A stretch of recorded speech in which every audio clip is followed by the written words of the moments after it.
إن الحمد لله نحمده ونصلي على رسوله الكريم أما بعد أعوذ بالله السميع العليم من الشيطان الرجيم من همزه ونفخه ونفثه بسم الله الرحمن الرحيم وإذ بوأنا لإبراهيم مكان البيت ألا تشرك بي شيئا وطهر بيتي للطائفين والقائمين والركع السجود۔ تفسیر القرآن کا سبق آج انشاءاللہ ہم سورہ حج رکوع نمبر 4 پڑھیں گے۔ اس میں حج کے احکامات اور حج کا تذکرہ ہے۔ اس رکوع کے اندر اللہ رب العالمین نے ابراہیم علیہ السلام کو گھر بنانے کا حکم دیا، پھر انہوں نے بنایا، پھر اعلان کرنے کا حکم دیا، اور حج کے جو ہے وہ احکامات اور اس کی فضیلت، اس کے منفعت، فائدے جو ہے وہ بیان کیے۔ پہلے اس کا لفظی ترجمہ ہم دیکھتے ہیں، پھر انشاءاللہ اس کی تفسیر پڑھیں گے۔ وَإِذْ بَوَّأْنَا، اور جب ہم نے مقرر کر دی ابراہیم علیہ السلام کے لیے مکان البیت، جگہ بیت اللہ کی۔ کس لیے وہ مکان، وہ گھر بنانے کا مقصد کیا تھا؟ اللہ تشرک بی شیئا، کہ نہ تو شریک ٹھہرا میرے ساتھ شیئا کسی کو، وطہر، اور تو پاک کر بیتی، یا میرے گھر کو، للطائفین، طواف کرنے والوں کے لیے، والقائمین، اور قیام کرنے والوں کے لیے، والرکع السجود، اور رکوع کرنے والوں اور سجدہ کرنے والوں کے لیے، وَأَذِّن، اور تو اعلان کر دے، فی الناس، لوگوں میں، بالحج، حج کا، یأتو کا، وہ سب آئیں گے تیرے پاس، رجالاً، پیدل، وعلی کل ضامر، اور ہر دبلے پتلے اونٹ پر، یأتینا، وہ سب آئیں گے، من کل فج عمیق، ہر دور دراز کے راستے سے، لیشہدوا، تاکہ وہ سب حاضر ہوں، منافع لہم، اپنے فوائد میں، وَيَذْكُرُ اسْمَ اللَّهِ، اور ذکر کریں اللہ کا نام، فی ایام معلومات، معلوم دنوں میں، علی، اس پر جو رزقہم، اس نے رزق دیا انہیں، من بہیمۃ الانعام، پالتو جانوروں میں سے، مویشی جانوروں میں سے، فَكُلُوا، تو تم سب کھاؤ، منہا، ان میں سے، وَأَطْعِمُوا، اور تم سب کھلاؤ، البائس، تنگ دست کو، بھوکے کو، الفقیر، محتاج کو، ثم لیقضوا، پھر چاہیے کہ وہ سب دور کریں، تفثہم، اپنا میل کچیل،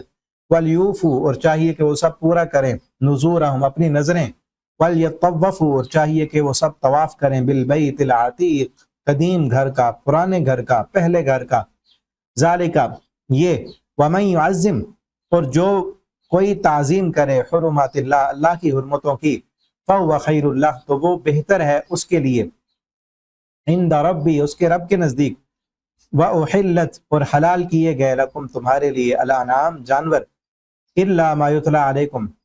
گھریلو چوپائے، مویشی تمہارے لیے حلال کیے گئے ہیں، الا، سوائے ان کے، یتلا، جو پڑھے جاتے ہیں، علیکم، تم پر، فاجتنبوا الرجس، پس تم بچو ناپاکی سے، من الاوثان، بتوں کی، واجتنبوا، اور تم سب بچو، قول الزور، جھوٹی بات سے، حنفاء للہ، یکسو ہو کر اللہ کے لیے، غیر مشرکین، نہ سب شریک ٹھہرانے والے ہو بھی اس کے ساتھ، ومن یشرک باللہ، اور جو کوئی شریک ٹھہرائے گا اللہ کے ساتھ، فکأنما، تو گویا کہ وہ خرہ، گر پڑا، من السماء، آسمان سے، فتخطفہ الطیر، تو اچک کر لے جائیں اسے، الطیر، پرندے، او تہوی، یا وہ گرا دے بھی اس کو، الریح، ہوا، فی مکان سحیق، کسی دور دراز جگہ میں، ذالک، یہی بات ہے، ومن یعظم، اور جو وہ تعظیم کرتا ہے، شعائر اللہ، اللہ کی نشانیوں کی، فإنہا، تو بے شک یہ، من تقوی القلوب، دلوں کے تقوی سے ہے، لکم، تمہارے لیے، فیہا، ان میں، منافع، فوائد ہیں، الی اجل مسمی، ایک مقررہ وقت تک، ثم، پھر، محلھا، ان کے حلال، ان کے ذبح ہونے کی جگہ، الی البیت العتیق، قدیم گھر کی طرف ہے۔ یہاں تک رکوع کمپلیٹ ہوا۔ قربانی کے بھی کچھ مسائل ہیں اور حج کے متعلق بھی یہاں پہ بتایا جا رہا ہے۔ فرمایا جب ہم نے مقرر کر دی، بوأنا، بوأ کہتے ہیں تلاش کر کے، ڈھونڈ کر، کوئی مناسب جگہ تلاش کرنا۔ جس طرح ہم جاتے ہیں نا کہیں پکنک کے لیے، سیر و تفریح کے لیے، تو ہم گھوم پھر کر اپنے پڑاؤ کے لیے، بیٹھنے کے لیے جگہ ڈھونڈتے ہیں کہ کس جگہ پہ ہمیں بیٹھنا چاہیے، ادھر گئے ادھر گئے، یعنی 2-4 جگہ ادھر ادھر گھوم کر ہم کسی مناسب جگہ کا تعین کرتے ہیں کہ یہاں پہ بیٹھنا چاہیے ہمیں، یہ نماز پڑھنی ہو اسلامک لوگوں کے ساتھ، ہمیں تو ایسے ہونا چاہیے نا کہ جگہ ڈھونڈنی ہے کس لیے؟ پڑاؤ کرنا ہے کب؟ سستانے کے لیے رکنا ہے تو کہاں؟ ایسی جگہ پر جہاں پہ نماز پڑھ سکیں، عبادت کر سکیں، تاکہ گھومنے پھرنے بھی ہم کہیں گئے ہیں تو وہ جگہیں، وہ زمین بھی ہمارے سجدوں کی گواہی دے قیامت کے دن، ٹھیک ہے نا؟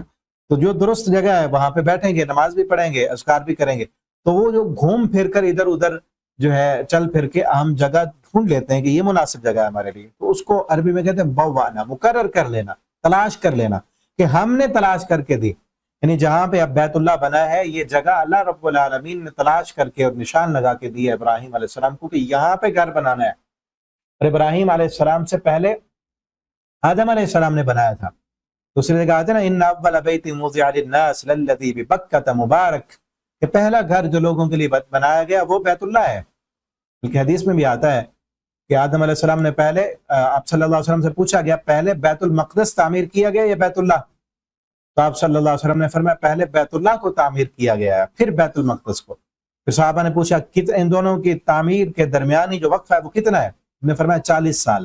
یعنی 40 سال پہلے بیت اللہ تعمیر کیا گیا، 40 سال کے بعد پھر بیت المقدس کو تعمیر کیا گیا۔ ابراہیم علیہ السلام کے لیے جگہ مقرر کی، ابھی یہ وہی جگہ تھی۔ دوسری جگہ آتا ہے نا، پیچھے ہم پڑھ آئے ہیں کہ جب ابراہیم علیہ السلام اور اسماعیل علیہ السلام وَإِذْ يَرْفَعُ إِبْرَاهِيمُ الْقَوَاعِدَ مِنَ الْبَيْتِ، بیت اللہ کی بنیادوں کو اٹھا رہے تھے، یعنی بنیادیں پہلے موجود تھیں، وہ آدم علیہ السلام نے جو تعمیر کیا تھا، اوپر سے جو ہے پورا مکان بیت اللہ کا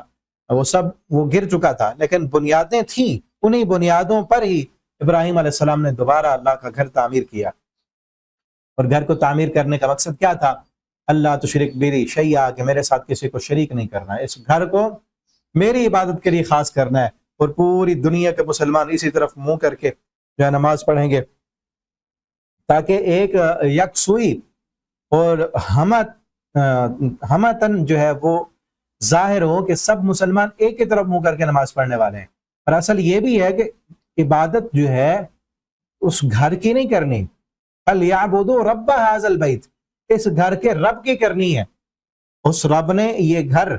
جو ہے اپنی طرف اس کی نسبت کر کے اس کی عظمت اور شان کو جو ہے بلند کیا، اور لوگوں کو یہ حکم نہیں ہے کہ ہم جب جاتے ہیں بیت اللہ میں یا یہاں بھی ہم نماز پڑھتے ہیں تو بیت اللہ کی طرف منہ کر کے ہم نماز پڑھتے ہیں، اور اللہ کے گھر میں اللہ تعالیٰ ہمیں بار بار جانے کی توفیق میں وہاں پہ نماز پڑھتے ہیں تو بیت اللہ کے سامنے منہ کر کے سارے ارد گرد جتنے بھی ہوتے ہیں بیت اللہ کی طرف منہ کرتے ہیں۔ اب یہ مطلب نہیں کہ ہم اس گھر کی عبادت کر رہے ہیں، نہیں، اس گھر کے رب کی کرنی ہے، اور منہ ادھر کیوں کرنا ہے؟ اس رب کا حکم ہے، اسی رب نے حکم دیا کہ یہ میرا گھر ہے، اس کی طرف منہ کر کے نماز پڑھنے، بلکہ مسجدیں بھی ساری اللہ کے گھر ہیں، لیکن ان کو ہم بیت اللہ نہیں کہہ سکتے۔ مسجد بھی اللہ کا گھر ہے لیکن اس کو بیت اللہ نہیں کہنا، وہ خاص نسبت اللہ رب العالمین نے کی ہے کہ یہ بیت اللہ ہے۔ اور آگے ابراہیم علیہ السلام کی ڈیوٹی لگائی، وَطَهِّرْ بَيْتِي، اللہ نے فرمایا طاہر، پاک رکھ تو بیتی، میرے گھر کو، للطائفین، طواف کرنے والوں کے لیے، والقائمین، قیام کرنے، یعنی پاک رکھ، صفائی ستھرائی کا اہتمام کر۔ کہ پچھلے لیکچر میں نے بتایا تھا نا کہ ہم اگر اللہ کے گھر کی جو ڈیوٹی ہے نا یہ آپ سنبھال لیں، کہ ہم نے اللہ کے گھر کی صفائی کرنی ہے، انتظام کرنا ہے، ہم نے کوئی بھی ضروریات ہیں اس گھر کے لیے ہم نے پوری کرنی ہے، لیکن تو عظیم عمل ہے، ایسا عمل رحمتیں اور برکتیں دینے والا عمل ہے، اللہ آپ کے گھر کی حفاظت کریں گے۔ یاد رکھیے، یہ ہو ہی نہیں سکتا، آپ اللہ کے گھر کی، مسجد کی آپ صفائی کریں، آپ خیال رکھیں، مسجد کے ساتھ دل لگائیں، اور آپ کا گھر اللہ رب العالمین آباد نہ کرے، یہ نہیں ہو سکتا۔ اور یہ عظیم عمل ہے، وہ عمل، وہ ڈیوٹی ہے جس کی ذمہ داری اللہ رب العالمین نے اپنے دوست خلیل حضرت ابراہیم علیہ السلام کی لگائی ہے۔ لیکن آج ہمارے ہاں جو ہے اکثر یہ ڈیوٹی سپرد کر دی جاتی ہے خادم کے، یا بعض جگہوں پہ تو امام کی سپرد ہوتی ہے۔ ہاں ٹھیک ہے، آپ نے خادم کے سپرد کی ہے، اس کو آپ سب معاوضہ دیتے ہیں تو وہ کرے، لیکن یہ کسی کا حق نہیں بنتا کہ پھر وہ آ کے امام صاحب کو یا خادم کو کہے جی پانی کیوں ختم ہو گیا ہے، یہ پنکھا کیوں خراب ہو گیا ہے۔ اگر کوئی چیز ہو گئی، کمی کوتاہی ہو گئی، تو آپ بھی تو کوشش کریں نا۔ ٹھیک ہے آپ نے خادم رکھا ہوا ہے، لیکن کبھی کسی دن آپ بھی جائیں کہ آج میں نے جا کے صفائی کرنی ہے اللہ کے گھر کی، اور میں نے اللہ کے گھر کی صفائی کر کے اللہ رب العالمین سے رحمتیں اور برکتیں لینی ہیں۔ آپ کے گھر میں برکت نہیں ہے، پریشانی ہے، مشکلیں ہیں، آپ یہ کام کر کے دیکھیں، اللہ کے گھر میں جھاڑو دیں، تو پھر یہ بھی ہوگا نا ہماری جو اندر ہے نا کہ میں ہوں کہ میں جھاڑو اٹھاؤں. ہمیں تو جھاڑو خرید کے آتے ہوئے بھی وہ توہین شرم محسوس ہوتی ہے کہ ہم بازار سے جھاڑو خرید کے کیسے لائیں. ٹھیک ہے آپ جو ہے گھر میں اٹھاتے ہوئے شرم آتی ہوگی, گلی میں جھاڑو دیتے ہوئے شرم آتی ہوگی, لیکن اللہ کے گھر میں جھاڑو دینا کوئی شرم والی بات نہیں ہے. یہ اللہ کا گھر ہے اور میں اس گھر کی صفائی کر کے اپنی عزت سمجھتا ہوں. ٹھیک ہے نا, وہاں جائیں, بلکہ سب کو لے جائیں, اپنے بچوں کو بھی لے جائیں. کبھی ایسے اس ٹائم پہ جائیں جب کوئی نہیں ہوتا مسجد میں, تو آپ اپنے بچوں کو بھی لے جائیں, خود بھی جائیں, وہاں پہ جھاڑو بھی دیں, وہاں پہ کھڑکیاں اور دروازے بھی صاف کریں. کوئی جو ہے آپ کے بچے کوئی جھاڑو لگا رہا ہو, کوئی ویپر مار رہا ہو, کوئی جو ہے پانی چھڑک رہا ہو, کوئی دروازے صاف کر رہا ہو, کوئی کھڑکیاں, کوئی جو ہے قرآن پڑھے ہوئے ان کو اٹھا کے وہ صفائی کر رہا ہو. ٹھیک ہے نا, تو یہ عمل جو ہے, یہ عمل خوشیاں دینے والا عمل ہے, رحمتیں اور برکتیں سمیٹنے والا عمل ہے, اور مسجد کے ساتھ محبت کا ثبوت دینے والا عمل ہے, اور ایسا عمل ہے جس عمل کے نتیجے میں اللہ گھروں کو آباد کرتے ہیں, اللہ رحمتیں اور برکتیں دیتے ہیں. آپ دیکھیں نا, یہ گھر جہاں پہ بنایا گیا, جس وقت بنایا گیا ابراہیم علیہ السلام نے, وہاں پہ کیسا بیابان سنسان تھا, کوئی نہیں تھا, کوئی آبادی نہیں تھی. اللہ رب العالمین نے اس گھر کی برکت سے کتنی رحمتیں اور برکتیں عطا کر دی ہیں. آج وہاں پر کتنی برکتیں ہیں, کتنی رحمتیں, کتنے خوبصورت گھر ہیں وہاں پر, اور کتنا لوگوں کا وہاں پہ کاروبار ہے, کتنے فوائد ہیں. پوری دنیا کے لوگ جو ہے وہ وہاں جانے کو اپنے لیے سعادت سمجھتے ہیں, دل کھنچتے ہیں مسلمانوں کے وہاں جانے کو. یہ ابراہیم علیہ السلام کے عمل کا خلوص تھا, اور ان کی جو ہے اللہ کے ساتھ محبت اور دوستی تھی کہ اللہ رب العالمین نے یہ رحمتیں اور رونقیں اور برکتیں جو ہے وہ قائم کر دی ہیں. للطائفین, طواف کرنے والوں کے لیے, قیام کرنے والوں کے لیے صفائی ستھرائی کا اہتمام کرو. والرکع السجود, اور رکوع کرنے والوں کے لیے, سجدہ کرنے والوں کے لیے. مؤذن, اور جب گھر بن گیا تو اللہ نے حکم دیا ابراہیم اذن, اذان دو, اب اعلان کرو. پھر ناس, لوگوں میں بالحج, حج کا اعلان کر دو. اب یہ آتا ہے کہ ابراہیم علیہ السلام کہنے لگے اللہ میرے اعلان کو کون سنے گا, یہاں تو کوئی بھی نہیں, ویران بیابان سنسان ہے. تو اللہ رب العالمین نے فرمایا ابراہیم تیرا کام اعلان کرنا ہے اور پہنچا دینا میری ذمہ داری ہے. تیرے اعلان کو سن کر آئیں گے سارے لوگ, سب آئیں گے. ابراہیم علیہ السلام جبل قبیس پہ چڑھے, اس پہاڑی پر چڑھ کر اعلان کیا اور کہا کہ اللہ نے اپنا گھر بنایا ہے, اللہ کا گھر بن چکا ہے, اور اللہ نے اس گھر کا حج جو ہے تم پر فرض کیا ہے, جو بھی آنے کی طاقت رکھتا ہے وہ آئے. ابراہیم علیہ السلام کا یہ اعلان اللہ رب, اب دیکھیں نا, یہ بھی ہے نا, یہ اب ہم جدید ریسرچ سے یہ انداز لگانا کوئی مشکل نہیں ہے کہ الفاظ جو ہیں وہ فضا میں وہ سیو ہو جاتے ہیں. ہم جو بھی بولتے ہیں فضا میں وہ سیو ہو جاتا ہے. جو جدید ٹیکنالوجی کے ذریعے ہم اس کو ریکارڈنگ کے طور پر سیو کر رہے ہیں, آپ بھی سن رہے ہیں نا میری آواز, لیکن یہ ریکارڈ کی ہوئی ہے, ریکارڈ کی, وہ فضا میں سیو ہوئی. اسی جو ہے چیز کو استعمال کرتے ہوئے ٹیکنیک کو اور ٹیکنالوجی وجود میں آئی کہ الفاظ کو محفوظ کیا گیا ہے. تو ابراہیم علیہ السلام کے الفاظ کو اس جو دور میں اللہ رب العالمین نے پہنچا دیا آگے. ہر انسان جس پر اللہ رب العالمین نے جس کی نصیب میں حج کرنا لکھا تھا, اس کی روح تک وہ الفاظ اللہ تعالی نے پہنچا دیے, اور ہر کسی نے لبیک کہا. ہر کسی سے مراد جس نے حج کرنا تھا پیدا ہونے کے بعد, اس کی روح نے اس وقت لبیک کہا. کاش اللہ تعالی ہمیں بھی ان میں شامل کر لیں جنہوں نے لبیک کہا. ٹھیک ہے نا, عمرہ تو کیا الحمدللہ, یہ عمرہ بھی حج ہے, لیکن اصل حج, بڑا حج تو وہی ہے نا جو ذوالحج میں ہوتا ہے. اللہ رب العالمین ہمیں بھی اپنے گھر کا حج کرنے کی سعادت نصیب کر دیں. اور ہر کسی نے, جس نے لبیک کہا ہوا ہے, اس نے جانا ہے, پہنچنا ہے. اور یہ بھی آپ نے دیکھا ہوگا کہ حج کا جو معاملہ ہے نا, بیت اللہ کا معاملہ, اللہ رب العالمین نے یہ وسائل اور اسباب اور پیسے کے ساتھ رکھا ہی نہیں ہے. اس کا حج کا تعلق خصوصاً اللہ کے گھر کے ساتھ کا جو تعلق ہے, حج کا اور عمرے کا, اس کا تعلق پیسے کے ساتھ نہیں ہے. کئی لوگوں کو دیکھا ہوگا, بڑے بڑے بزنس مین ہیں, بہت پیسہ ہے, گاڑیاں ہیں, دولتیں ہیں, اور بڑے بڑے ملک گھومتے ہیں, بڑے بڑے ملکوں کے سفر کرتے ہیں, جاتے ہیں, لیکن حج کرنے کی توفیق نہیں ہے. اور کئی ایسے ہوتے ہیں,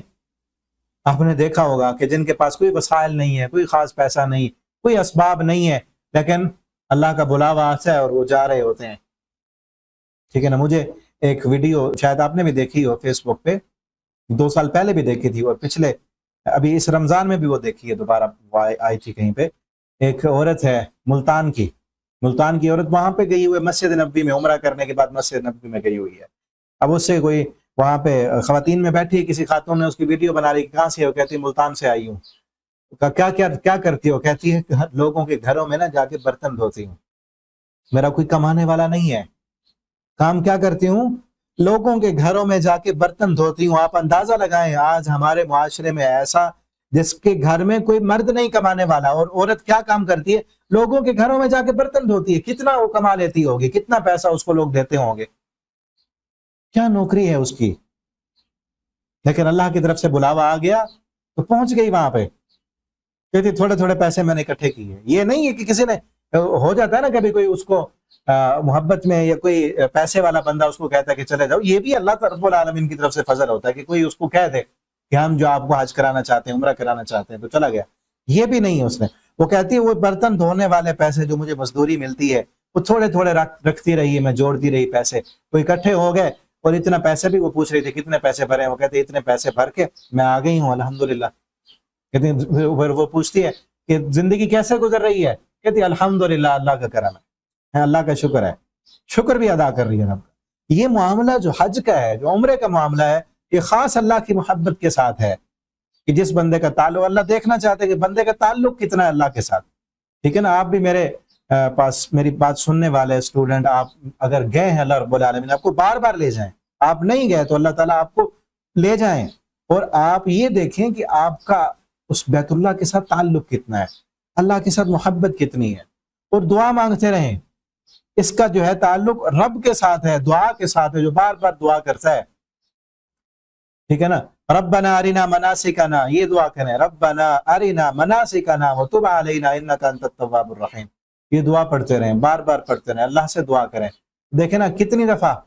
ہم دعا کرتے ہیں دن میں، کتنی دفعہ تہجد میں ہم نے دعا کی ہے، رمضان گزرا لیلۃ القدر کی راتوں کو ہم نے کتنی دفعہ دعا کی ہے اللہ سے. ٹھیک ہے نا. خاص دعا کے ساتھ اس کا تعلق ہے. تو آپ دعا کرتے ہیں، دعا کرنا آپ کا کام ہے. اللہ رب العالمین سے گڑ گڑا کے رو کے دعائیں کریں، لے کے جانا اللہ کا کام ہے. ٹھیک ہے نا. اور جس کے پاس آواز گئی، جس کی روح کے پاس یہ ابراہیم علیہ السلام کی آواز گئی تھی اور اس نے لبیک کہا تھا، اس نے جانا ہے. اللہ رب العالمین نے لے کے، اللہ نے آگے فرمایا نا ابراہیم تیرا کام ہے اعلان کرنا ہے، آواز دینا ہے، پہنچان دینا میرا کام ہے. یا تو کا رجالا، تو اعلان کر آئیں گے لوگ تیرے پاس، رجالن پیدل چل کے بھی آئیں گے، وعلی کل ضامر، ہر دبلے پتلے اونٹ پر بھی آئیں گے، یاتین من کل فج عمیق، ہر دور دراز کے فج سے، دور دراز کے راستوں سے، فج کہتے ہیں گہرائی کو، دور دراز سے، کہیں پر نشیب ہوں گے، کہیں پر فراز ہوں گے، کہیں اونچی جگہ ہوں گی، کہیں پر نیچے جگہ ہوں گی، ہر دور دراز سے. کوئی ساحل سے چل کے آئیں گے، کوئی سمندری راستے سے آئیں گے، کوئی فضائی راستے سے آئیں گے، کوئی پیدل آئیں گے. اب دیکھیں نا فضائی راستے تو اب ہوئے ہیں نا کچھ سالوں سے، اس سے پہلے سارے لوگ پیدل ہی جاتے تھے. یاتین آئیں گے لوگ من کل فج عمیق، دور دراز سے، گہرے علاقوں سے. بیت اللہ جو ہے وہ نہ اتنی اونچی جگہ پر ہے نہ گہری جگہ پر، اس کے ارد گرد جو علاقے ہیں، بعض علاقے گہرے ہیں، بعض اونچے ہیں، بعض کے درمیان میں جو ہے وہ سمندر آتا ہے، کئی سمندر پار کر کے ان کو آنا پڑتا ہے، بعض جو ہے وہ خشکی کے راستے سے آ جاتے ہیں. دیکھیں نا مکہ جو اس وقت جو تھا تو ارد گرد تو کوئی بھی نہیں تھا. اب بھی جو آبادی ہے، اگر آپ گئے ہیں وہاں پہ جا کے دیکھیں، مکہ شہر جو ہے وہ تھوڑی سی جگہ پر ہے، بڑی بڑی عمارتیں اور بہت زیادہ جو ہے وہاں پر آبادی ہے بالکل مکہ کے ارد گرد جو شہر مکہ ہے. لیکن تھوڑا سا جب آپ باہر نکلتے ہیں تو باہر جا کے دیکھیں اسی طرح کے جس طرح پرانے پہاڑ تھے، بہت ویران اور سنسان بیابان. ان پہاڑوں کو دور جا کے دیکھیں تو بندہ اب بھی ڈر لگتا ہے، کتنا ویرانہ ہے وہاں پر، کتنی سنسان جگہ ہے. وہاں پہ زمین سے نیچے پانی بھی نہیں نکلتا، نہ زمینی پانی نکلتا ہے، نہ ہی اوپر سے اتنی بارشیں ہوتی ہیں. آج کل کچھ ہو رہی ہیں بارشیں وہاں پہ بھی، لیکن اوپر سے نہ بارشیں ہوتی ہیں نہ نیچے پانی ہے، نیچے وہاں سے ان کے تیل نکلتا ہے. تو اس لیے جو پہاڑ ہے وہ بھی خشک ہیں، ایسے خشک پہاڑ اور کالے رنگ کے سیاہ. رات کو تو ویسے بہت جو ہے وہاں پہ ڈر لگتا ہے، دیکھ کے بھی پہاڑوں کو دیکھ کے ڈر آتا ہے. اور پھر ذہن میں جب تصور میں لے جائے، اور آج بھی پہاڑ تو وہ مکہ میں بھی موجود ہیں. بیت اللہ سے جب باہر نکلتے ہیں تو صفا مروہ والی سائڈ پر آپ اگر صفا مروہ جو کرتے ہیں اس کے سائڈ میں مروہ، باب المروہ ہے اور باب السلام ہے. ان دونوں گیٹ سے اب اگر آپ باہر نکلتے ہیں تو سامنے بہت بڑا پہاڑ نظر آتا ہے. اس پہاڑ کو دیکھیں, بالکل اسی تصور کو ذہن میں لائے نا کہ کس طرح کا یہ علاقہ ہوگا اور کیسے ہوگا. اتنے بڑے بڑے پہاڑ, جدید ٹیکنالوجی کے دور میں بھی سب پہاڑوں کو ختم نہیں کیا جا سکا. ان کو چاہے تراش کے اور سرنگیں بنا کے نیچے جو ہے وہ روڈ بنا دیے گئے ہیں, لیکن پہاڑ تو موجود ہیں. یہ ابراہیم علیہ السلام کا خلوص تھا کہ وہ ویران جگہ, وہ سنسان جگہ, اللہ نے کتنی رحمتیں اور برکتیں وہاں پہ رکھ دی ہیں. کس کا دل کرتا تھا وہاں جانے کو؟ یہ ابراہیم علیہ السلام کا جذبہ تھا نا. میں تو بار بار وہاں جتنی دفعہ بھی 2 دفعہ گئے, پچھلے رمضان عمرے میں تھے, تو جب بھی وہاں پہنچتے اور خصوصاً اس صفا مروہ والی سائڈ پر اس پہاڑ کو جب دیکھتے تھے, مغرب کے بعد عشاء کی نماز سے انتظار کرتے ہو, وہیں جو ہے باہر صحن میں بیٹھتے تھے اور سامنے ہوتے تھے پہاڑ, تو میرے تو ذہن میں ہمیشہ یہی خیال آتا تھا کہ دیکھو اس پہاڑ کو, کس قدر ویرانی اس پہاڑ کو دیکھ کے نظر آتی ہے. بندہ وہ ذہن سے ہٹا دے نا وہ سارے لوگ اور آبادی جو ہو رہی ہے, پہاڑوں کو دیکھے تو ویرانی اور سنسانی آج بھی ذہن میں وہ تصور آتا ہے کہ کس طرح کی جگہ ہوگی یہ, کون یہاں پہ آنا جو ہے وہ پسند کرتا ہوگا. لیکن ابراہیم علیہ السلام کا ایمان دیکھیں, اللہ کے ساتھ محبت دیکھیں, اللہ کے حکموں کی فرما برداری دیکھیں کہ اپنے دودھ پیتے بچے کو جا کے اس ویرانے میں, ان پہاڑوں میں جہاں پر کوئی درخت بھی نہیں ہے, کوئی سایہ دار جگہ بھی نہیں تھی, کوئی پانی کی بوند نہیں تھی, کوئی ایک بندہ بھی وہاں پہ نظر نہیں آتا تھا. انسان تو دور کی بات ہے, جانور بھی وہاں نہیں بسا کرتے تھے. اللہ کا حکم مانتے ہوئے وہاں پہ اپنے بیٹے کو چھوڑ دیا اور پلٹ کر بھی نہیں دیکھا. یہ محبت کی انتہا تھی, اور اللہ رب العالمین کے حکموں کے سامنے سر تسلیم خم کر لینے کی انتہا تھی. اس محبت کی وجہ سے اللہ نے یہ ساری رونقیں پیدا کر دی ہیں. وہی محبت تھی کہ اللہ رب العالمین نے ابراہیم علیہ السلام کہ دیکھ ابراہیم, تو نے میرا حکم مانتے ہوئے اپنے بچے کو یہاں پہ چھوڑا ہے, اور میرا حکم مانتے ہوئے اعلان کیا کہ آؤ لوگوں, دیکھ میں نے کس طرح رحمتیں اور برکتیں کر کے لاکھوں اور کروڑوں انسان وہاں جاتے ہیں. اور جو بھی مومن ہے وہاں جانے کا دل کرتا ہے اس کو, اگر نہیں گیا تو اس کے دل کی تمنا ہے کہ اللہ مجھے تو لے جا وہاں پہ, اللہ ہم سب کو لے جائیں, بار بار لے جائیں. تو کیا ہے, اللہ فرماتے آئیں گے لوگ, پیدل بھی آئیں گے, سواری پر بھی آئیں گے. آج تک تو حج جو ہے کافی, اگر 40-50 سال پہلے جائیں تو پیدل ہی ہوتا تھا, یا اونٹوں پر. اور اونٹ بھی جو ہے محدود ہوتے تھے, کچھ سفر جو ہے پیدل کرتے تھے, کچھ اونٹوں پر کرتے تھے. بلکہ اگر آپ تاریخ پڑھ کے دیکھیں, خصوصاً مکہ کی تاریخ مکہ, آپ کو ایسے جو ہے واقعات اور کہانیاں ملیں گی کہ لوگ کئی سال جو ہے سفر کرتے تھے, کئی سال سفر کر کے جو ہے وہ جاتے تھے بیت اللہ کا حج کرنے کے لیے. بلکہ ایسے بھی واقعات ملتے ہیں کہ ایک بندہ حج کرنے کے لیے پہنچا بیت اللہ میں, اس سے جب پوچھا گیا کہ تو کہاں سے آیا ہے, اس نے کہا میں اتنا دور سے آیا ہوں کہ میں نے جب سفر شروع کیا تھا نا بیت اللہ کی طرف, جب میں نے سفر شروع کیا تھا تو میرے سر کا اور میری داڑھی کا ایک بال بھی سفید نہیں تھا. میں نے سفر شروع کیا پیدل, چلتا پہاڑی علاقے, سمندر, ویرانے اور جنگلات اور بازار اور کئی ملکوں کے سفر کرتا. پہلے یہ تو نہیں ہوتا تھا نا کہ ویزے لینے ہیں, یہ چیزیں تو اب آ گئی ہیں نا, پہلے تو پیدل ہی سفر ہوتے تھے. اور وہ چلتا جو کہتا ہے اب جب میں بیت اللہ میں پہنچ چکا ہوں, تم دیکھ سکتے ہو میرے سر میں ایک بال بھی سیاہ نہیں ہے, میرے سارے بال سفید ہو چکے ہیں. اتنا عرصہ میں سفر کرتا رہا تیرے گھر کا حج, اللہ کے گھر کا حج کرنے کے لیے, طواف کرنے کے لیے. ان کو جو ہے اپنا سارا کچھ, بلکہ 40-50 سال پہلے بھی اگر آپ اپنے بزرگوں سے پوچھیں تو جہاں سے جب جاتے تھے حج کرنے کے لیے, تو اب وہاں پہ جو ہے سہولیات آئی ہیں اور نظام درست ہوا, ورنہ عرب کے بدو جو ہے وہ راستے میں لوٹ لیتے تھے اور قتل کر دیتے تھے. یہ سفر جو تھا وہ قربانی کا سفر تھا. جب یہاں سے جاتے تھے لوگ تو اپنا سب کو مل کر جو ہے وہ اپنے غلطیاں اور خطائیں معافیاں مانگ کے جاتے تھے کہ اب نہیں پتا کہ واپس آنا یا نہیں آنا. زندگی کا تو اب بھی نہیں پتا کہ جہاز میں جائیں, اللہ نہ کرے کیا ہو جائے معاملات. لیکن اس وقت بہت زیادہ خطرہ ہوتا تھا کہ ہو سکتا ہے کہیں پر راستے میں جگہ پہ وہ عرب کے بدو, ڈاکو, وہ لٹیرے, کئی قبائل ایسے تھے جن کا کام ہی لوٹنا مارنا تھا. لیکن اس کے باوجود بھی جاتے تھے لوگ, بہت جاتے تھے. اصل حج تو اس وقت ہوتا تھا نا, ایمانی اور روحانی سفر ہوا کرتا تھا. اب تو ہے وہ ایمانی اور روحانی سفر بہت کم ہے, بہت کم لوگ ایمانی اور روحانی سفر بناتے ہیں اپنا اس حج اور عمرے کے سفر کو. زیادہ تر لوگ جو ہے وہ عمرے کو بھی اب جو ہے وہ پکنک پوائنٹ بنایا ہوا ہے انہوں نے, وہاں پہ جا کے سیلفیاں لیتے ہیں، تصویریں بناتے ہیں، اور بیت اللہ کے سامنے بھی بن رہی ہیں، نبی صلی اللہ علیہ وسلم کے روضے کے سامنے بھی، اور مسجد نبوی میں بھی، وہاں پہ دعا مانگتے ہیں تو وہ بھی پکچر بن رہی ہیں،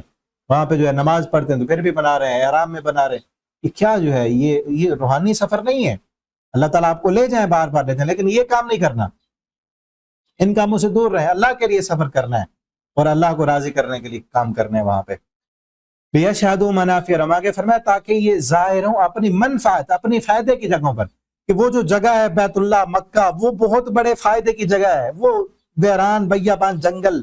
اللہ فرما رہے ہیں ابراہیم اعلان کرو آئے لوگ، یہاں پہ ہم نے بڑے فائدے رکھ دیے۔ کتنے فائدے ہیں؟ اس وقت تو کچھ نہیں نظر آتا ہوگا نا کہ کہاں کیا فائدے ہیں یہاں پہ، اب دیکھیں کتنے فائدے ہیں وہاں پہ، کتنے فائدے رکھ دیے اللہ۔ دو قسم کے فائدے ہیں، ایک دینی فائدے ہیں اور دوسرا دنیاوی فائدے ہیں۔ دینی فائدے کیا ہیں کہ عظیم ترین عبادتیں وہاں پہ ہیں، حج ہے، طواف ہے، صفا مروہ کی سعی ہے، اور جو ہے عرفات اور مزدلفہ اور سارے جو ہے مناسک کی حج، وہ اللہ کو راضی کرنے والے عمل ہیں، اور ہر جگہ پر دعا کی قبولیت ہے، طواف کرتے ہوئے دعا قبول ہوتی ہے، صفا مروہ کی سعی کرتے ہوئے دعا کی قبولیت ہے، اور وہاں پہ آب زمزم پینا، زمزم کا پانی پینا ایک روحانی بھی فائدہ ہے، اس کا جسمانی بھی فائدہ ہے، اس کو پیتے ہوئے جو دعا مانگے وہ بھی قبول ہوتی ہے، میدان عرفات میں دعا قبول ہوتی ہے، اور پھر اس میں جتنے بھی عمل کر رہے ہوتے ہیں نا سارے، ہر وقت جو ہے انسان اللہ کے رحمت میں اور اللہ کی برکت میں، اور دعائیں جو بھی کرے وہ قبول ہوتی ہیں۔ ایک تو دینی فائدے ہو گئے، اور دوسرا دنیاوی فائدے بھی بہت ہیں۔ دنیاوی فائدوں میں ایک یہ ہے کہ انسان نا جب جاتا ہے وہاں پہ اللہ کے گھر میں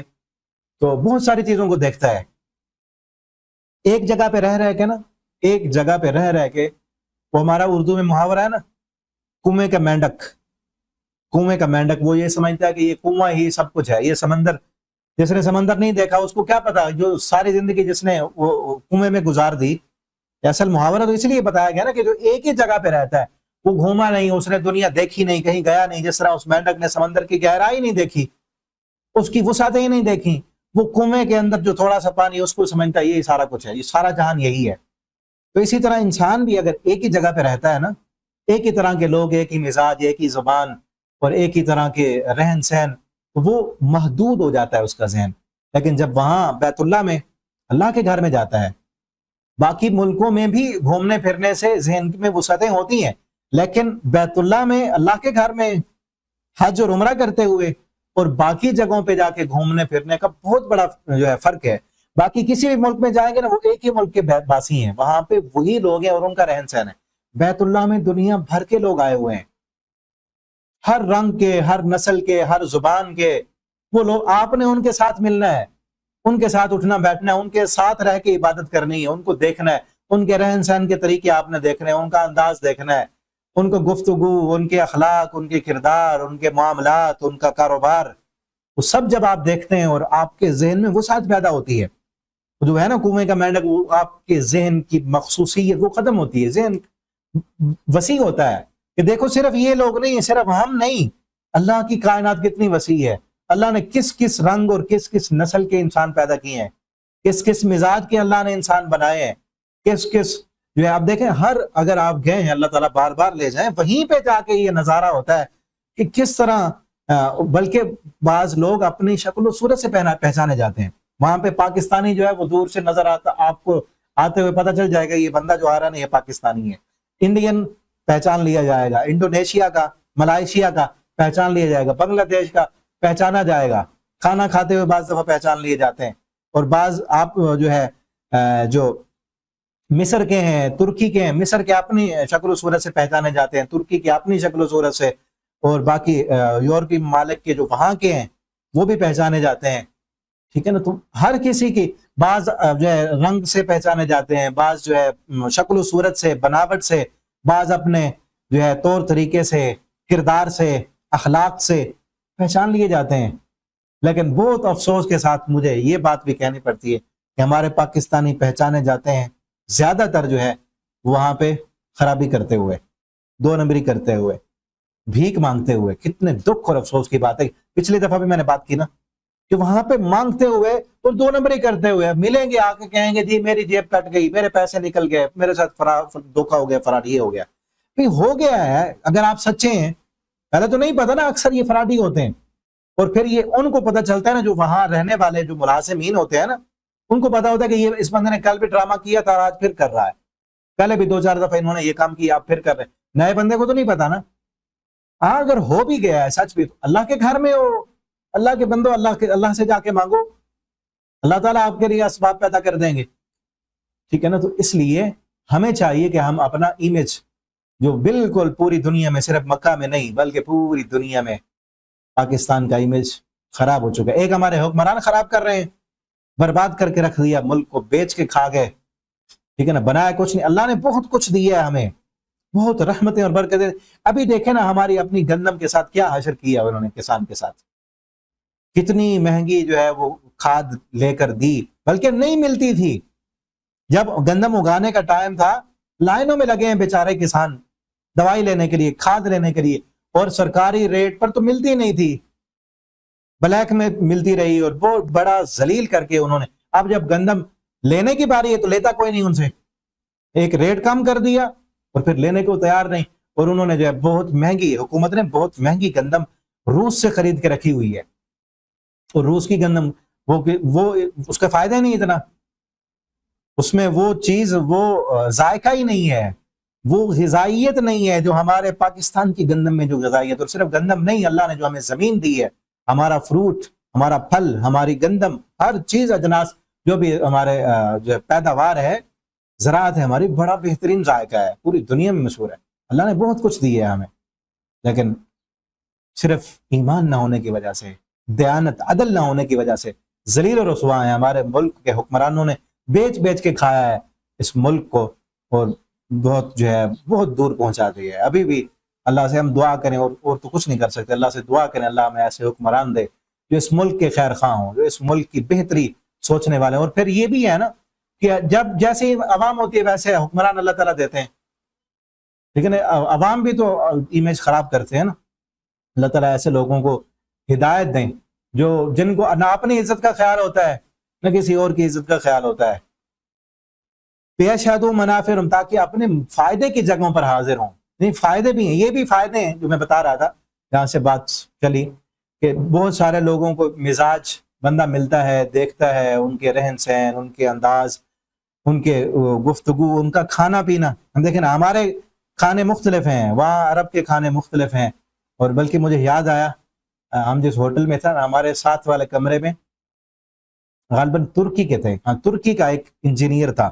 اس کے ساتھ بڑا اچھا بااخلاق تھا، تو اس کے ساتھ بلکہ وہ وہیں رہتا تھا، اردو تو بالکل نہیں آتی تھی اسے، انگلش بولتا تھا، اور عربی بھی آتی تھی اس کو، تو عربی میں اس کے ساتھ بات چیت ہوتی تھی بڑا۔ اور کئی دفعہ اس نے، کیونکہ وہ وہیں جو ہے الیکٹرک انجینئر تھا، وہیں پہ کام کرتا تھا، اور اس کی فیملی آئی ہوئی تھی عمرے کے لیے رمضان میں، تو وہ بڑے بااخلاق، اور ایک جو مجھے اصل بات بتانے کے لیے یاد آئی، کئی دفعہ انہوں نے نا ہمیں وہ دیا، کھانے پر دعوت دی کھانے کی، تو ان کا کھانا بڑا عجیب سا، ہمیں لگے کہ یہ چیز ہم کھاتے نہیں، تو یہ انسان کے ذہن میں وسعت ہوتی ہے کہ دیکھو ہم کیا چیزیں کھاتے ہیں، یہ کیا کھاتے ہیں، اور وہاں عرب کے جو لوگ ہیں ان کا کھانا آپ دیکھیں وہ چیز ہوتی ہے، ٹھیک ہے نا۔ ہمیں بلکہ ایک دفعہ چاچو ساتھ تھے عرب، وہ افطاری کے وقت جو دیتے ہیں کھجوریں اور بریڈ اور باقی دہی وغیرہ، وہ یہ چیزیں، چاچو مجھے کہنے لگے کھجور تو چلیں ٹھیک ہے، یہ جو بریڈ اور یہ دہی، یہ ساری چیزیں یہ خود یہی کھاتے ہیں، یہ ان کا جو ہے وہ ہوتا ہے کھانا۔ تو ہمیں، کیونکہ ہم جو عادی ہیں یہ ان چیزوں کے، فاسٹ فوڈ کے، اور یہ جو ہے چٹپٹی چیزیں، مرچ مسالے، ان چیزوں کے ہم عادی بنا دیا گیا ہمیں، اور باقی چیزیں ہمیں وہ ٹیسٹ ہی نہیں آتا، ذائقہ نہیں ہوتا، جب تک مرچ مسالہ اور چٹپٹی چیزیں نہ ہو تو مزہ ہی نہیں آتا کھانے کا، ٹھیک ہے نا۔ اور وہ ان کا جو ہے اپنا ایک مزاج ہے، تو اس سے انسان کی جو ہے وہ ذہن کی وسعت ہوتی ہے کہ اللہ نے بہت سارے مزاج بنائے ہیں، بہت سارے لوگ بنائے ہیں، تو انسان کو کنویں کا مینڈک نہیں بننا چاہیے۔ دوسرے مزاج اور عادات اور اطوار جو شریعت کے منافی نہ ہوں، شریعت کے دائرے میں، تو ان کو جو ہے انسان قبول کرنا، اور ان کو پسند کرنا، اور ان کو برداشت کرنا، یا پسند نہیں ہے تو برداشت کرنا سیکھتا ہے انسان۔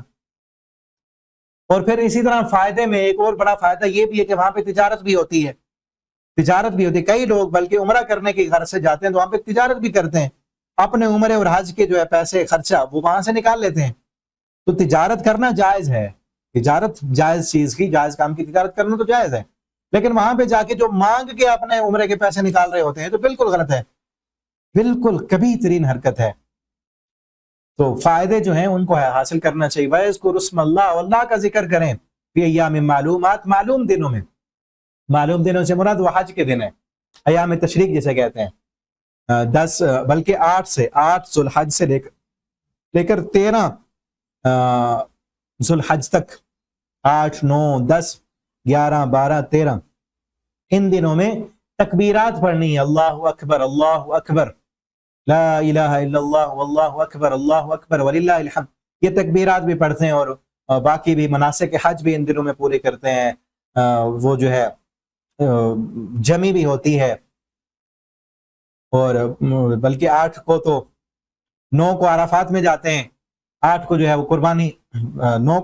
8 کو یوم الترویہ ہوتا ہے اور 9 کو یوم عرفہ عرفات میں جاتے ہیں، اور پھر 10 کو قربانی ہوتی ہے اور حج ہوتا ہے۔ حج کا خطبہ تو 9 کو ہوتا ہے، لیکن طواف حج جو ہے وہ قربانی کے بعد جو ہے 10 کو ہوتا ہے، اور پھر اس کے بعد 3 دن جو ہے وہ رمی جمار ہوتا ہے، اور اس میں جو ہے وہ کنکر بھی مارتے ہیں اور تکبیرات بھی پڑھتے رہتے ہیں۔ تو ان دنوں میں اللہ کا ذکر بھی کریں، اور اسی میں کیا ہے جو ہم نے رزق دیا، بہیمۃ الانعام، قربانی بھی کرنی ہے، اس 10 کو قربانی بھی ہے، چوپاؤں میں سے پالتو جانور جو ہیں ان میں سے بہیمۃ الانعام، انعام اصل مویشیوں کو کہتے ہیں، اور اس میں جو ہے اونٹ، گائے، بھیڑ، بکری، جس کا جو ہے 8ویں پارے میں ذکر آیا ہے، فَكُلُوا مِنْهَا، تو کھاؤ ان میں سے، وَأَطْعِمُوا الْبَائِسَ الْفَقِيرَ، یعنی قربانی کا گوشت خود بھی کھاؤ اور فقیر کو، تنگ دست کو بھی کھلاؤ۔ اور صحابہ کے عمل سے یہ بھی آتا ہے کہ خود بھی کھانا ہے، جو فقیر نہیں ہے آپ کا دوست ہے، دوستوں کو بھی کھلاؤ، خود بھی کھاؤ، دوستوں کو بھی کھلاؤ، اور فقیر اور بھوکوں اور محتاجوں کو بھی کھلاؤ۔ یہ اس وہاں کی قربانی کے لیے بھی یہی ہے، اور عام جو ہم وہاں نہیں جا سکتے، یہاں قربانی کرتے، اس کے لیے بھی یہی ہے۔ پھر جو ہے ثم ليقضوا تفثهم، پھر اپنا میل کچیل دور کر دیں، یعنی قربانی کرنے کے بعد، حج کرنے کے بعد اپنا میل کچیل، یعنی جب احرام اتاریں گے تو اب نہا لو، تفثم، اپنا میل کچیل سے مراد 3-4 دن احرام پہنے رکھا، اور جو ہے عرفات میں اور سفر میں، اب دیکھیں حج کا جو ایک عمل ہے بڑا وہ جو ہے تھکا دینے والا ہے، پیدل بھی چلنا ہے، انتظار بھی کرنا ہے، مٹی پہ بھی سونا ہے، اور ظہر سے لے کر 9 ذی الحج کو، خطبہ حج کے بعد مغرب تک جو ہے وہ کھلے میدان میں اور دھوپ میں جو ہے دعائیں کرنی ہے۔ تو اس سے کیا ہوگا، ایک تھکاوٹ بھی ہو جائے گی، اور جسم پر میل کچیل بھی آ سکتی ہے، کپڑے بھی جو ہے وہ میلے ہو سکتے ہیں۔ تو اپنا میل کچیل دور کریں، اب نہائیں، اور اس میل کچیل کو صاف کرنے میں جو ہے وہ کیا چیزیں آ جاتی ہیں، جس طرح نہانا بھی ہے، اور اپنے جسم کے اضافی بال جو ہیں ان کو بھی صاف کریں، اور ناخن وغیرہ ان کو بھی جو ہے وہ تراشیں، بلکہ حدیث میں بھی آتا ہے بعض چیزیں جو ہے وہ فطرت میں سے ہیں، 5 من الفطرہ، 5 چیزیں فطرت میں سے ہیں، کہ زیر ناف بال موڑنا، ناخن تراشنا، بغلوں کے بال اکھیڑنا، اور مونچھیں جو ہے وہ کاٹنا۔ تو جن بالوں کے کاٹنے کا حکم ہے ان کو کاٹیں، بالوں کو جو ہے وہ صاف کریں، اور ناخن تراشیں، اور جو ہے صفائی ستھرائی کا اہتمام کریں۔ وَلْيُوفُوا نُذُورَهُمْ، اپنی نظریں پوری کریں۔ نظر جو ہے بندہ اللہ کے لیے کہ اگر میرا یہ کام ہو گیا تو میں نے اللہ کے راستے میں اتنا صدقہ کرنا ہے، اتنے رکعت میں نے نفل پڑھنی ہے، یا میں نے جو ہے طواف کرنا ہے، یا جو بھی اللہ کے لیے نظر مانی ہو، تو نظروں کو پورا کریں۔ وَلْيَطَّوَّفُوا، پھر طواف کریں بیت اللہ قدیم حج کا، یعنی حج کے بعد باقی دن، ایک تو طواف حج ہو گیا، حج کا طواف جو 10 کو کرنا ہے قربانی کے بعد، رمی جمار کے بعد 10 کو وہ بیت اللہ کا طواف حج ہے وہ، اور اس کے بعد جتنے دن ہیں وہ طواف کرتے رہیں آپ، بلکہ ہر نماز کے بعد آپ طواف کر سکتے ہیں اگر ممکن ہو، تو ہر نماز کے بعد، ورنہ ہر دن ایک نماز کے بعد آپ طواف کریں، ٹھیک ہے؟ تو جتنے دن رہیں طواف کرتے رہیں۔ ذالک ومن یعظم شعائر اللہ، اور یہ جو بھی بندہ اللہ کے شاعر کی جو ہے وہ تعظیم کرے گا، فهو خیر اللہ عند ربی، اللہ کے ہاں اس کا بہت بڑا اجر ہے اس کے لیے۔ اور فرمایا تمہارے لیے جو چوپائے ہیں، مویشی جانور ہیں، وہ حلال کر دیے گئے۔ مویشی جو گھریلو جانور، اس کے جو ہے تعریف کی گئی، پیچھے ہم نے پڑھا تھا 14ویں پارے میں سورہ نحل میں، کہ جن کو چرانے کے لیے لے جاتے ہیں دن کو، اور واپس لے کے آتے ہیں، چرتے ہیں، اور اس میں جو ہے خوبصورتی ہے، تو وہ سارے پالتو جانور ہیں، ٹھیک ہے؟ گھریلو جانور جسے کہتے ہیں مویشی، وہ حلال ہیں تمہارے لیے، اور سوائے ان کے جو پڑھے جاتے ہیں تم پر، یعنی ان حلال جانوروں، ان مویشیوں میں سے، حلال جانوروں میں سے بھی جو تم پر پڑھ کر سنا دیے گئے کہ یہ حرام ہے۔ وہ پیچھے 6 پارے میں آیا ہے، جو یہ سورۃ المائدہ میں 6 پارے میں کہ حرمت علیکم المیتہ، وہ مویشی جانور یعنی بھیڑ ہے، بکری ہے، گائے ہے، اونٹ ہے، اور انہی میں جو ہے بھینس بھی شامل ہے، تو وہ جو ہے اگر اپنی موت خود مارے جائیں اور ان کو ذبح کرتے وقت جو خون گر جائے، وہ یعنی ان میں سے بھی یہ چیزیں آپ جو پڑھ کر سنا دی گئی وہ حرام ہے۔ اور پھر لحم الخنزیر، خنزیر کا گوشت، اور جو غیر اللہ کے نام پر ذبح کیا گیا، اور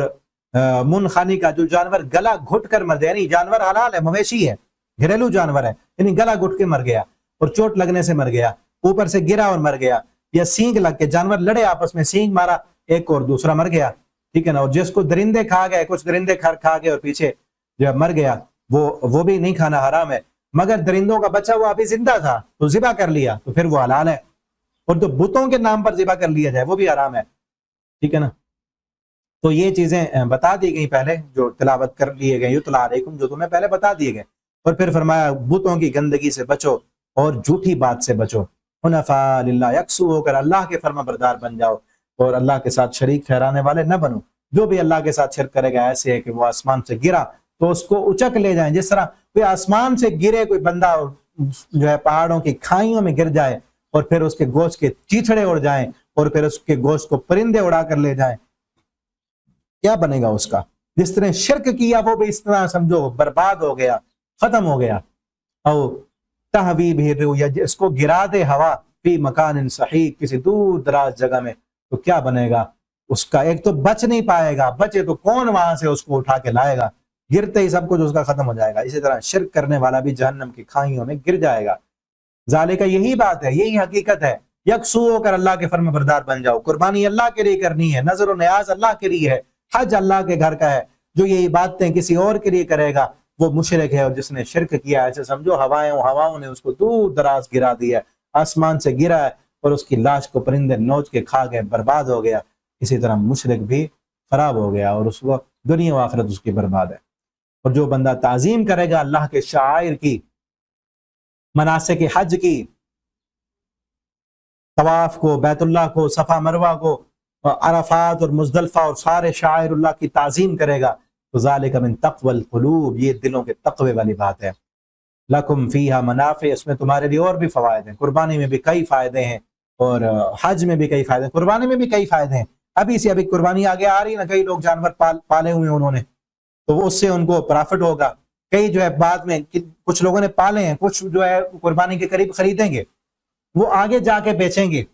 اور پھر وہ ٹرانسپورٹ والے، وہ لے کے جانے والے، وہ بھی فائدہ اٹھائیں گے، اور پھر آگے خریدار خریدیں گے، قربانی کے دن قربانی کریں گے، اور کئی قربانی بنانے والے، ذبح کرنے والے جو کسائی ہوتے ہیں وہ بھی اس سے فائدہ حاصل کریں گے۔ تو قربانی میں بھی بہت سارے فوائد ہیں، اور پھر قربانی کے بعد جو کھالیں ہیں، جو گوشت ہے، اس سے کئی غریب غربا جو ہے وہ فائدہ اٹھاتے ہیں، جن کو پورا سال بھی جو گوشت جو میسر نہیں ہوتا وہ جو ہے گوشت کھاتے ہیں، اور باقی اس کی کھالیں وغیرہ ان سے بھی جو ہے فائدے حاصل کیے جاتے ہیں۔ ثم محلھا، پھر ان کے حلال اور ذبح ہونے کی جگہ، الی البیت العتیق، پرانا گھر ہے، کہ کچھ قربانی جو ہے یہاں کی جاتی ہے اور کچھ جو ہے حدی۔ ایک تو ہے کہ وہاں حاجی جو لے کر جاتے ہیں، پہلے تو لے کر جاتے تھے، اب وہیں پہ جو ہے وہ قربانی کرتے ہیں۔ ایک پہلے لے کر جاتے تھے، اور کچھ لوگ جو حج کرنے کے لیے نہیں جا سکتے تھے، جب پیدل جایا کرتے تھے لوگ، تو ان کے ساتھ حدی بھیجتے تھے، کہ وہ جب یعنی جانور یہاں سے بھیج دیتے تھے کہ ہم تو نہیں جا سکتے، ہمارا جانور لے جاؤ، وہاں پر بیت اللہ کے پاس جا کر اس کو قربان کیا جاتا تھا۔ تو جانور کے حلال کرنے کی جگہ بیت العتیق، پرانا قدیم گھر۔ عتیق کا لفظ یہ پیچھے بھی آیا ہے، عتیق کا ایک معنی ہے قدیم، بالبیت العتیق، پرانا گھر، یعنی پہلا گھر وہ ہے، اور دوسرا عتیق کا معنی ہے آزاد، کہ جس میں ہر قسم کی، ہر انسان کو وہاں پہ آزادی ہے، کوئی اس جو ہے اس وہاں پر کسی پر کوئی پابندی نہیں لگا سکتا، وہ پابندیاں ہیں جو اللہ نے لگائی ہیں بس، باقی کوئی وہاں پہ شکار نہیں کر سکتا، شکار کو بھگا نہیں سکتا، کسی کو جو ہے پکڑ نہیں سکتا، ٹھیک ہے نا۔ ہاں اگر کوئی وہاں اندر آ کر جو خرابی کرے گا، پیچھے پڑا ہے ہم، تو اللہ تعالیٰ اس کو سزا دیں گے، وہ بچ نہیں پائے گا، وہیں پہ جو خرابی کرے گا پکڑا جائے گا۔ تو عتیق کا معنی قدیم بھی اور آزاد بھی اور پرانا بھی، پہلا گھر ہے اللہ کا۔ تو رکوع ہمارا کمپلیٹ ہوا، اللہ تعالیٰ ہمیں قرآن پڑھنے سمجھنے اس کے مطابق عمل کرنے والا بنا دیں، اور اللہ سے دعا کریں، خلوص دل سے دعا کریں اور دعا کرتے رہا کریں۔ جتنے بھی میرے اسٹوڈنٹ ہیں سب سے ریکویسٹ ہے کہ آپ اپنے لیے بھی دعا کیا کریں اور میرے لیے بھی دعا کیا کریں کہ اللہ ہمیں اپنی رحمت کے ساتھ اپنے گھر کا حج کرنے کی توفیق دیں، اللہ بار بار حج کرنے کا توفیق دیں، اللہ اپنے گھر بلائیں، اللہ عمرے بار بار کرنے کی توفیق دیں۔ اور یہ صرف اللہ کی ساتھ محبت اور جتنا پرخلوص دعائیں ہم کریں گے تو انشاءاللہ اللہ رب العالمین ضرور لے جائیں گے۔ میں بھی انشاءاللہ آپ کے لیے دعا کروں گا، آپ بھی دعا کرتے رہا کریں کہ اللہ رب العالمین ہمیں اپنی رحمت کے ساتھ، ہمارے کوئی وسائل اور اسباب، کوئی چیز میں نے ابھی کہا نا کہ وسائل کا تو اس کے ساتھ تعلق ہی نہیں ہے، اللہ کی ذات کے ساتھ اس کا تعلق ہے۔ اللہ سے دعا کریں، وہ مسبب الاسباب ہے، جب وہ لے جانے پہ آئے تو سبب بھی خود بخود ہی بن جائیں گے۔ اللہ رب العالمین ہمیں توفیق عطا فرمائے، اللہ ہماری دعاؤں کو قبول فرمائے، اور اللہ ہمیں بار بار اپنے گھر کا حج اور عمرہ کرنے کی توفیق دیں۔ السلام علیکم ورحمۃ اللہ وبرکاتہ۔